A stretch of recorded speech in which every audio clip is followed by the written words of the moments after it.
Bienvenue dans le 18e débrief de cette saison 2023 de Formule 1 pour le Grand Prix des États-Unis, un Grand Prix qui n'a pas été forcément le plus intéressant de la saison. Disons que c'est un petit peu dans la moyenne de cette année.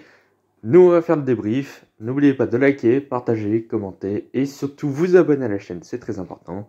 On est parti. Et on commence par le classement de la course. Max Verstappen encore et toujours vainqueur. Lando Norris termine à la deuxième position devant Carlos Sainz 3e. Sergio Perez termine à la 4e place devant George Russell 5e. Pierre Gasly est 6e devant Lance Stroll 7e. On retrouve Yuki Tsunoda à la 8e position devant les deux Williams de Alexander Albon et Logan Sargent qui marque son premier point en Formule 1.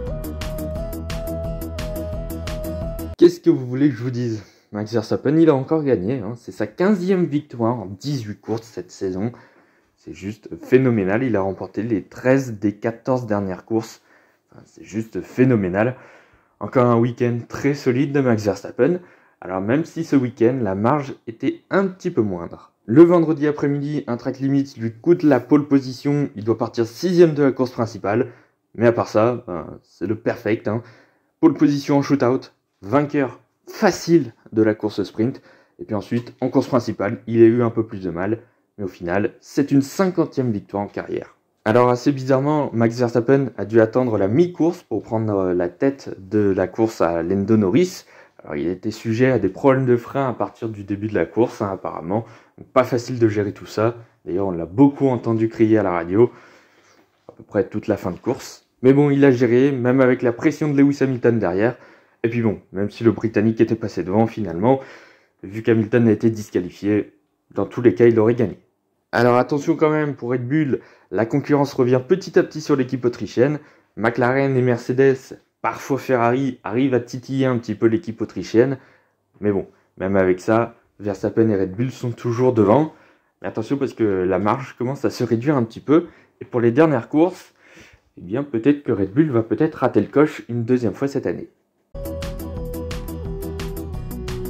Un nouveau gros week-end pour Lando Norris, il a été présent du début à la fin. Le vendredi après-midi pour la qualification de la course principale, il est présent, il fait deuxième. Première ligne sécurisée derrière Charles Leclerc, gros boulot de sa part. Et puis même le samedi, il est présent, Lando Norris, 4e au shootout, et il termine à la même position en course sprint, en revenant comme un boulet de canon sur Charles Leclerc 3e, avec un ou deux tours de plus, il aurait pu très bien monter sur le podium le samedi. Et puis le lendemain pour la course principale, il dépasse Charles Leclerc dès le départ au premier virage, il prend la tête de la course sur une bonne vingtaine de tours, il résiste un petit peu à Max Verstappen, mais au final le néerlandais est passé.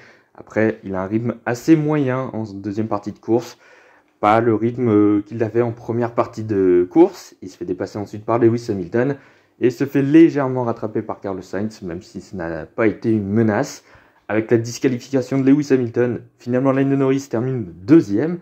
Bon, ça ne change pas, c'est toujours un podium, ça ne change pas, mais c'est juste la position qui change. Et deuxième, c'est mieux que troisième quand même. C'est le 4e podium de suite de Lando Norris cette saison, le 6e mine de rien dans la saison. Ça commence à faire un petit paquet de podiums pour Lando. Et puis surtout, il remonte 6e et il dépasse Charles Leclerc. Attention parce qu'il revient petit à petit sur Carlos Sainz au championnat. On pourrait bien voir Lando Norris finalement dans le top 5 du championnat. Qui l'aurait cru à Bahreïn quand McLaren était au fond du trou ? Pas grand monde. Franchement, c'est encore impressionnant ce qu'a fait McLaren, d'être au fond du trou en début de saison et maintenant ils font des podiums quasiment à chaque course. C'est juste extraordinaire. La montée en puissance de McLaren est impressionnante. Et d'ailleurs, ce week-end, ils ont dépassé Aston Martin. McLaren est désormais 4e au championnat des constructeurs. Alors maintenant, pour aller chercher Ferrari, ça va être un petit peu compliqué. Il reste 4 courses, rien n'est impossible. Mais ça va être quand même difficile de voir McLaren dans le top 3 au championnat.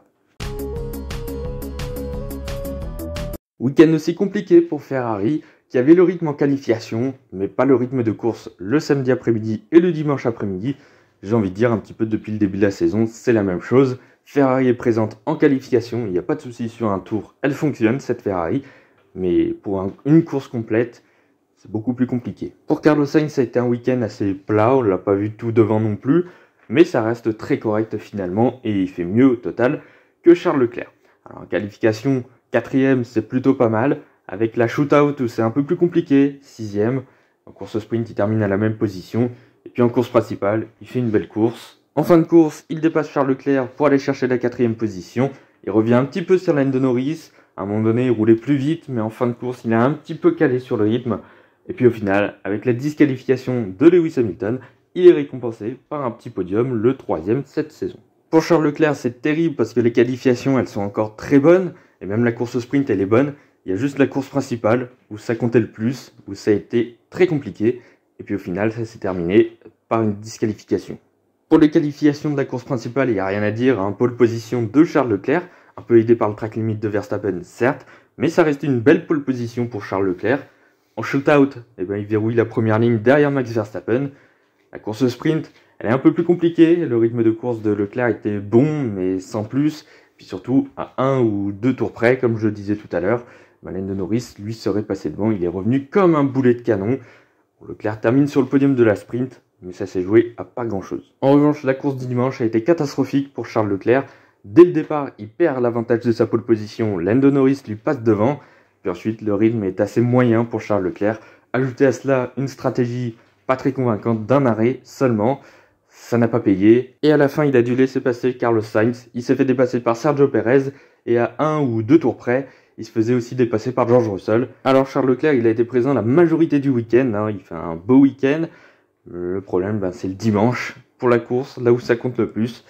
Où Leclerc, c'était très compliqué cette course. Et puis au final, ça s'est terminé par une disqualification. Donc bon, au final, il n'y a pas vraiment de regret à avoir. Puisque dans tous les cas, il était disqualifié. Sergio Perez était un petit peu meilleur ce week-end. Disons que c'était bien mieux que les 3 derniers week-ends où c'était vraiment catastrophique. Même s'il en manque encore beaucoup en qualification. Avec la Red Bull, avec la meilleure voiture du plateau, faire 9e en qualification pour la course principale et 7e en shootout, c'est pas possible. Alors heureusement, Sergio Perez c'est un pur racer, donc pour les courses, il a du rythme. Au final, il termine 5e en course sprint. On va dire que c'est un moindre mal. Et puis en course principale, il a aussi un bon rythme, même si c'est pas extraordinaire non plus. Il termine dans le top 5, et puis avec la disqualification d'Hamilton, il termine 4e au pied du podium. On va dire que c'est un bon week-end pour Sergio Perez au vu de ce qu'on a vu ces derniers temps. Mais il en manque encore beaucoup pour le Mexicain. Et le week-end prochain, il évoluera à domicile. Donc normalement, niveau mental, ça devrait aller déjà un peu mieux. Et je voudrais bien voir ce que ça peut donner à un Perez avec un mental correct. Parce que là, ces derniers temps, c'est une catastrophe. Et puis j'ai envie de dire un petit peu depuis Monaco, c'est catastrophique pour Sergio Perez. Un bon week-end pour Alpine, qui était compétitif ce week-end, mais malheureusement, un petit peu comme trop souvent cette saison, ils n'ont pas pu en profiter à 100%. Pour Pierre Gasly, c'est encore un très beau week-end, avec une 7e place en qualification de la course principale, c'était très bien. Et d'ailleurs, Esteban Ocon a fait aussi 8e, donc les 2 Alpines ont fini en Q3 pour la qualif principale, donc ça c'est très très bien. Et puis en shootout, Gasly est 10e et partira même 9e avec la pénalité de George Russell. Et pour la course au sprint, ça termine dans les points 7e, 2 points de grappillés en plus, même si au championnat des constructeurs, Alpine ne joue absolument plus rien, Williams est très loin derrière, et puis Aston Martin est très loin devant également. Pierre Gasly avait un très bon rythme pour la course principale, il termine 8e, ça fait des bons points pour lui et pour Alpine, et puis avec les 2 disqualifications, et au final, il termine 6e, donc c'est un très bon résultat pour Pierre Gasly, et pour le championnat des pilotes, il n'y a que ça que jouent les pilotes Alpine finalement maintenant. Eh bien Gasly rentre dans le top 10 et dépasse Lance Stroll. Donc ça c'est très positif. Et Alpine fait quand même des progrès ces derniers temps. Il y a un peu moins de vagues. Les derniers temps c'était soit bon, soit très mauvais. Là en ce moment c'est assez moyen, c'est correct, mais sans plus. Mais au moins il n'y a pas de réelle contre-performance de Alpine ces derniers temps. Donc ça c'est trop positif. Pour Esteban Ocon en revanche, encore un week-end très délicat. Ça a commencé bien avec une 8e place en qualification pour la course principale. Mais ensuite, 13e en shootout, c'est assez loin derrière Pierre Gasly. Il termine 11e de la sprint, donc pas de points non plus. Et puis au bout de cette tour, c'est l'abandon. Après un contact dans les premiers virages avec Oscar Piastri, le ponton était troué. Il n'y avait plus rien à faire, il n'y avait pas de rythme. C'est délicat pour Esteban Ocon. Ça fait quand même le 6e abandon cette saison, le 6 ou 7e abandon cette saison, ça fait beaucoup. À croire que la malchance de Alonso l'année dernière est tombée sur son coéquipier cette année. C'était aussi très compliqué pour Aston Martin qui apportait des évolutions ce week-end à Austin.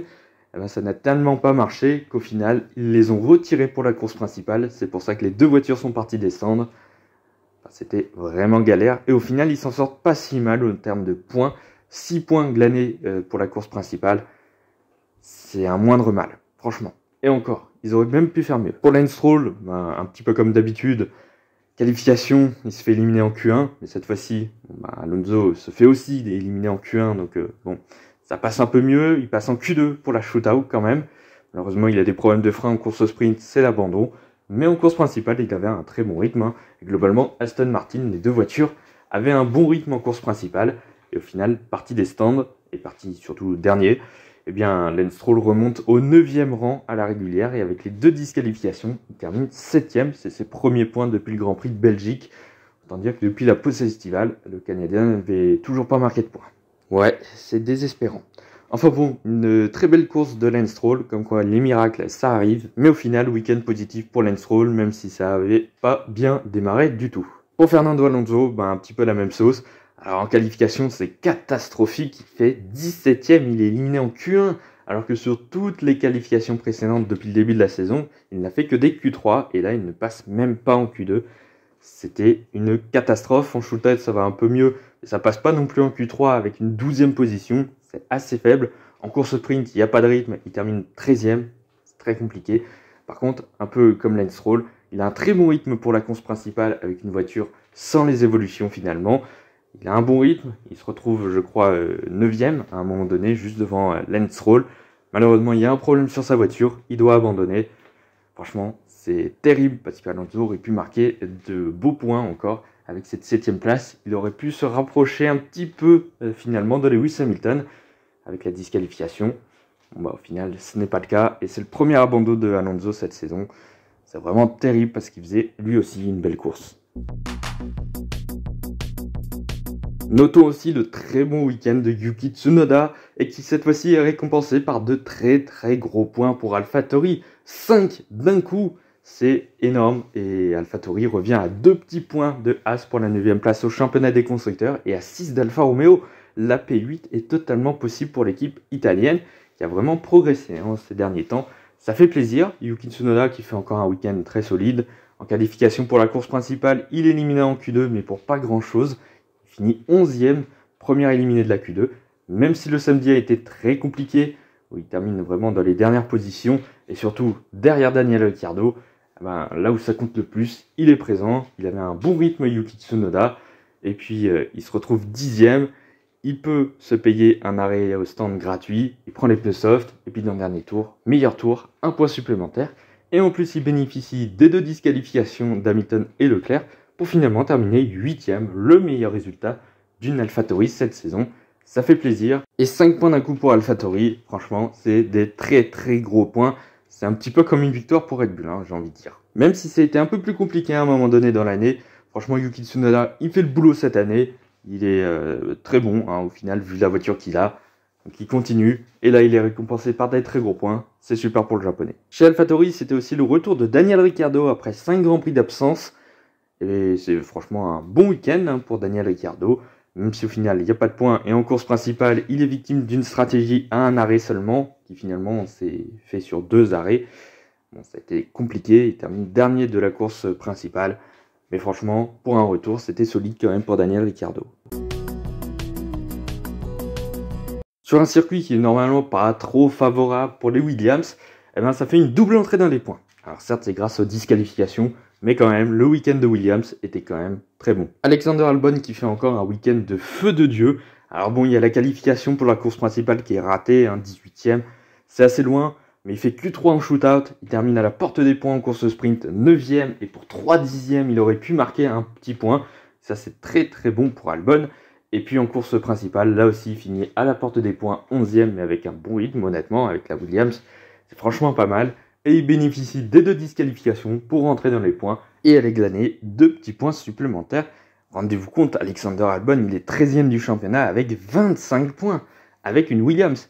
Il n'est qu'à 19 points d'Esteban Ocon. Franchement, c'est beaucoup et peu à la fois, je trouve, quand même, parce qu'il y a quand même une différence de performance entre l'Alpine et la Williams. Au final, Albon est à moins de 20 points d'Esteban Ocon maintenant. Et puis donc, double arrivée dans les points pour Williams, une première depuis le Grand Prix de Belgique 2021. Et oui, Logan Sargent a marqué son premier point en Formule 1. Grâce aux disqualifications, c'est vrai, mais son rythme de course en course principale était franchement bon. Petite statistique, Logan Sargent, c'est le premier Américain à marquer des points en Formule 1 depuis Marco Andretti. C'était au Grand Prix d'Italie 1993. 30 ans qu'un Américain n'avait plus marqué de points. Ces 3 points de plus sont les bienvenus dans l'optique de la 7ème place au championnat des constructeurs. Avec 7 points d'avance sur Alfa Romeo, il repart des États-Unis avec 10 points d'avance sur l'équipe suisse. Donc c'est très très positif. Lewis Hamilton avait fait une très belle course et globalement un très très bon week-end. Lors des qualifications, il est présent. En qualification pour la course principale, 3ème. Au shootout, même position. En course sprint, il prend un très bon départ. Il dépasse Charles Leclerc dès le départ et il se retrouve 2ème derrière Max Verstappen. Il va tenir la position et terminer 2ème. Même chose en course sprint, il avait un très bon rythme. C'était très certainement le 2e pilote le plus rapide derrière Verstappen. Et encore, franchement, une bonne partie de la course, Hamilton était quand même plus rapide que Max Verstappen. Malheureusement pour le premier arrêt, il y a une mauvaise stratégie, il reste un peu plus longtemps en piste. On est un peu entre deux stratégies pour Mercedes, puisqu'au début on voulait le faire rouler 5 tours de plus que Verstappen et Norris. Au final, au bout de 2 ou 3 tours, il s'est arrêté. Il a perdu beaucoup de temps, puisque quand il s'était arrêté, il était devant Max Verstappen. Et au final, il est ressorti très loin, derrière le Néerlandais. C'est peut-être ça qui lui a coûté une victoire, puisqu'au final, il termine à peu près 2 secondes de Max Verstappen. Franchement, quand tu es sur une Mercedes qui est en termes de performance assez loin, entre guillemets, de Red Bull, finir à 2 secondes de Verstappen, c'est franchement pas mal. Et c'est signe d'un très bon week-end et d'une très belle course. Bon, malheureusement, un petit peu après la course principale, on l'a appris, Lewis Hamilton a été disqualifié, 0 pointé au final. Il ne marque que les 7 points de la course sprint. Et ça fait mal parce qu'au championnat des pilotes, il faisait une très belle opération puisqu'il terminait encore une fois devant Sergio Pérez. Il se rapprochait un petit peu plus de cette place de vice-champion. Là, c'était coup dur puisqu'avec cette disqualification, Pérez score plus de points que Lewis Hamilton. Et maintenant, il y a 39 points d'écart entre Pérez et Hamilton. Ça va être compliqué à combler, à moins que Pérez soit complètement dans les choux et qu'Hamilton fasse des podiums. Ça va être très compliqué pour Lewis Hamilton. Voilà, maintenant je vous affiche les notes que j'ai données aux pilotes et aux constructeurs. Alors sachez que les disqualifications d'Hamilton et Leclerc n'ont pas impacté leurs notes. J'ai décidé de ne pas enlever de points pour ça. Ça sert à rien. Vous faites pause si vous voulez voir un peu plus en détail les notes. Et nous, on passe au championnat.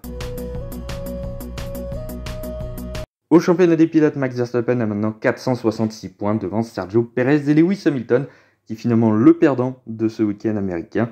Fernando Alonso suit avec la 4ème place malgré son 0 pointé. Carlos Sainz est 5ème, devant Lando Norris qui dépasse Charles Leclerc qui passe 7ème, George Russell 8ème, devant Oscar Piastri 9ème, et Pierre Gasly rentre dans le top 10 à la place de Lance Stroll. Et chez les constructeurs, Red Bull est évidemment en tête du championnat avec 706 points, suivi de Mercedes qui n'a finalement plus que 22 points d'avance sur Ferrari. Attention, c'est pas terminé cette lutte pour la 2ème position. McLaren remonte à la 4ème position et vient de dépasser Aston Martin. Alpine est toujours 6ème devant Williams 7ème. Alfa Romeo 8 devant Haas 9ème. Et attention, AlphaTauri qui marque des gros points et revient à 2 petites unités de Haas et à 6 d'Alfa Romeo. Cette bataille pour la 8ème place, elle n'est pas finie entre les 3 derniers constructeurs. Voilà, c'est la fin de ce débrief. Merci d'avoir écouté jusque-là. N'hésitez pas à liker, partager, commenter et surtout vous abonner à la chaîne, c'est très important. Sachez aussi que c'est un débrief que j'ai refait pour la 2e fois. Et oui, puisque j'ai fait le premier débrief après la course principale, donc j'ai terminé vers minuit à peu près. Et puis j'ai eu la joie le lendemain matin de me réveiller et de voir la disqualification d'Hamilton et Leclerc. J'étais bon pour refaire le débrief ce lundi matin. Ouais, c'est pas facile le métier de youtubeur. Et surtout pour les débriefs. C'est très compliqué.